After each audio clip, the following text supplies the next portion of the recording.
საქართველოსა და ლატვიის თანამშრომლობა და სამომავლო პერსპექტივები ორივე ქვეყნის პირველმა პირებმა აჭარაში განიხილეს. ანდრის ბერზინში გიორგი მარგველაშვილთან და არჩილ ხაბაძესთან ერთად დღის განმავლობაში არაერთ ღონისძიებას დაესწრო. დაიწყოთ ბიზნეს ფორუმით, რომელშიც 157-მდე ქართული და ლატვიური კომპანიის წარმომადგენლები მონაწილეობდნენ. ირინე წუწუნავა პირდაპირ ეთერში ისაუბრებს, თუ რა შედეგით დასრულდა ინვესტორების შეხვედრა. დიახნინო, რამდენიმე ლატვიურმა კომპანიამ საქართველოში და კონკრეტულად აჭარაში თანხის დაბანდების სურვილი უკვე გამოთქვა. ისინი ინვესტირებას ტურისტულ და სამშენებლო სფეროში გეგმავენ. უცხოელი ბიზნესმენები რეგიონის საინვესტიციო გარემოს ბიზნეს ფორუმზე გაეცნენ. ისინი სასტუმრო შერატონში დღის განმავლობაში სექტორების მიხედვით მუშაობდნენ. გაიმართა ასევე პირისპირ შეხვედრებიც, სადაც კონკრეტული ბიზნეს წინადადებები განიხილებოდა.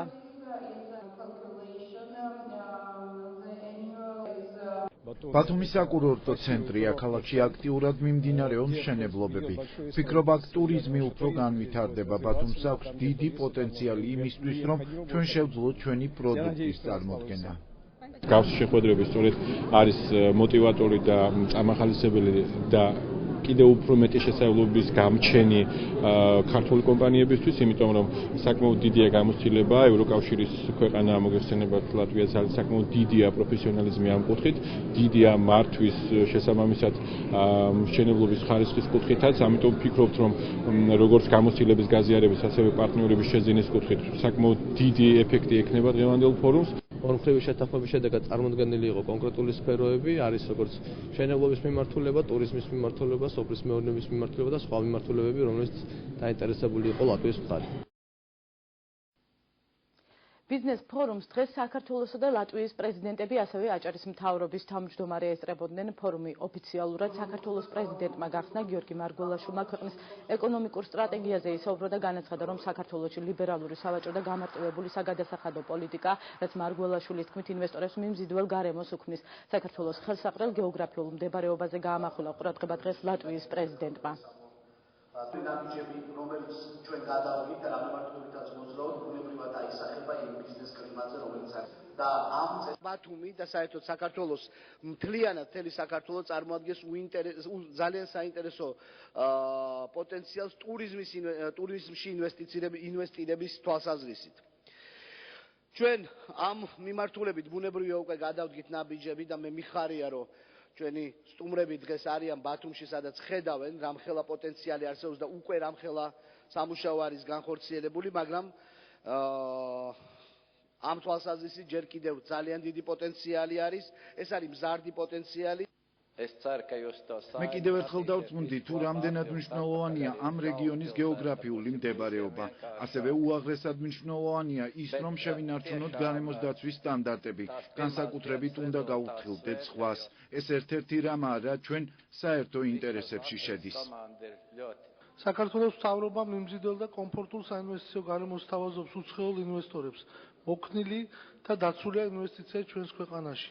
შესაბამისად, სტატისტიკაზე აღარ შევჩერდები და ძალიან მოკლედ შევეხები ჩვენი ქვეყნის ეკონომიკის ერთ-ერთ მნიშვნელოვან სფეროს, ტურიზმის განვითარებას. ამ სფეროს განვითარებით აჭარაში განვითარების დიდი პოტენციალი გააჩნია. რეგიონის ზღვისპირა მდებარეობა და კულტურულ-რელიეფური მრავალფეროვნება ქმნის მის უნიკალურობას. გარდა ამისა, აჭარას აქვს სამთო სათხილამურო კურორტების ჯერ კიდევ აუთვისებელი რესურსი. ბიზნეს ფორუმის ფარგლებში იურმალასა და ბათუმს შორის დამეგობრების ხელშეკრულება გაფორმდა. ოფიციალურ დოკუმენტს ხელი ქალაქების მერებმა მოაწერეს. გიორგი ერმაკოვის განცხადებით, მემორანდუმის ზღვისპირა ქალაქებისთვის კულტურისა და ტურიზმის სფეროში ახალი ურთიერთობების საფუძველი გახდება. ვფიქრობ, რომ ჩვენ გვაქვს ბევრი საერთო დღეს გაფორმებული ხელშეკრულება მოგცემს ახალ იმპულსს იმისთვის, რომ კულტურულ და სპორტულ სფეროებში გავაღმაოთ ურთიერთობები. იურმალაში წლის განმავლობაში 400 სპორტული და 300 კულტურული ღონისძიება იმართება, ხოლო ბათუმთან დამეგობრება ამ რიცხვს კიდევ უფრო გაზრდის. ეს იქნება კულტურული ურთიერთობაც, ეს იქნება ურთიერთობა განათლების, სპორტის თვალსაზრისით, ტურიზმის თვალსაზრისით, რაც ვთვლით, რომ ხელშეუწყობს ორივე ქალაქს შემდგომი განვითარებით. რაც ყველაზე მთავარია, ჩვენთვის ჩვენი მიზანი არის მოხდეს ბათუმის პოპულარიზაცია კიდევ უფრო, მივიღოთ უფრო მეტი ტურისტი ლატვიიდან. ბიზნეს ფორუმამდე კი ლატვიის პრეზიდენტს აჭარის მთავრობის თავმჯდომარე უმასპინძლა შეხვედრას ლატვიის სამთავრობო დელეგაცია და აჭარის მინისტრთა კაბინეტის წევრები დაესწრნენ. შეხვედრაზე საქართველოსა და ლატვიას შორის არსებულ სამომავლო თანამშრომლობაზე ისაუბრეს და ასევე იმ თანამშრომლობაზე, რომელიც აქამდე აკავშირებდა ლატვიასა და საქართველოს.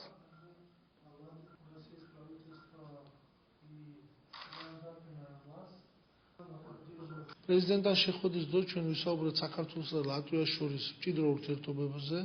ჩვენი მხრივ გავაცანეთ რეგიონი და მისი საინვესტიციო პოტენციალი, ვისაუბრეთ სხვადასხვა მიმართულებებით თანამშრომლობაზე. დღესვე ბათუმში ლატვიის საკონსულო გაიხსნა დიპლომატიური უწყება ასათიანის ქუჩაზე განთავსდა ცერემონიალს ლატვიის პრეზიდენტი კონსულთან ერთად დაესწრო. ჩვენ მოხარული ვართ, რომ საქართველოში აქტიურად ფუნქციონირებს ლატვიის რესპუბლიკის საელჩო, თუმცა ქვეყანამ მიიღო ლატვიის რესპუბლიკას გულისხმობ გადაწყვეტილება, რომ ასეთმა საკონსულომ, საპატიო საკონსულომ ფუნქციონირება დაიწყოს აჭარაში, კერძოდ ქალაქ ბათუმში.